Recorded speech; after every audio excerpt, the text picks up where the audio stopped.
નમસ્કાર દર્શક મિત્રો, હું છું રૂપલ લુણીજીયા. સંપૂર્ણ ન્યૂઝમાં આપનું સ્વાગત છે. સમગ્ર રાજ્યમાં શાળા પ્રવેશોત્સવ અને કન્યા કેળવણી મહોત્સવનો પ્રારંભ થયો છે. સરહદી બનાસકાંઠા જિલ્લામાં ત્રિદિવસીય આ કાર્યક્રમ અંતર્ગત જિલ્લાભરની 2679 શાળાઓમાં 93,000થી વધુ બાળકોનું નામાંકન કરવામાં આવશે.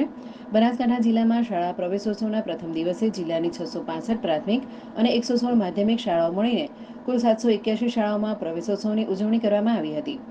આજના પ્રથમ દિવસે આંગણવાડી બાલમંદિરમાં 6,366 બાળકોનું નામાંકન થયું છે, જ્યારે બાલવાટિકામાં 12,517 બાળકોને પ્રવેશ આપવામાં આવ્યો છે. ધોરણ 1માં આજના દિવસે 8,527 નવા બાળકોને દાખલ કરવામાં આવ્યા છે, જ્યારે 226 બાળકોને ધોરણ 1માં પુનઃ પ્રવેશ અપાયો છે, જ્યારે 41 દિવ્યાંગ બાળકોનું ધોરણ 1માં નામાંકન કરવામાં આવ્યું છે. આ સાથે ધોરણ 9માં 11,120 વિદ્યાર્થીઓને પ્રવેશ આપવામાં આવ્યો છે.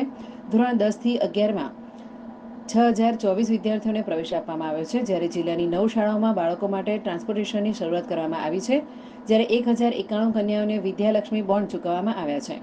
શાળા પ્રવેશોત્સવ ઉજવણી અંતર્ગત દાન અને મળેલ લોક સહકારની વાત કરીએ તો શાળાઓને વિવિધ સુવિધાઓ માટે ₹11,85,850 રોકડ સ્વરૂપે અને વસ્તુ સ્વરૂપે ₹34,83,822 મળીને કુલ ₹46,69,672નું દાનરૂપ લોકફાળો મળ્યો છે.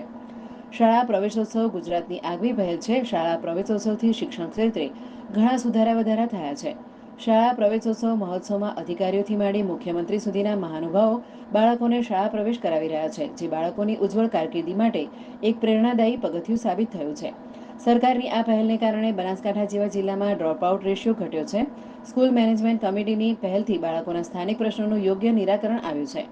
સુવિધાયુક્ત ક્લાસરૂમ, મધ્યાહન ભોજન યોજના, એકમ કસોટી, અઠવાડિક ટેસ્ટ વગેરે પ્રવૃત્તિઓને લીધે બાળકોની ગુણવત્તા સુધરી છે. નવી શિક્ષણ નીતિને કારણે ધોરણ 1માં પ્રવેશની ઉંમર 6 વર્ષની કરવામાં આવી છે. શિક્ષણની કેડી પર પ્રથમ પગથિયું મૂકનાર તમામ ભૂલકાઓના ઉજ્જવળ ભવિષ્ય ઘડતરની દિશામાં સરકારની આ પહેલને સાર્થક કરવા તંત્ર સજ્જ બન્યું છે.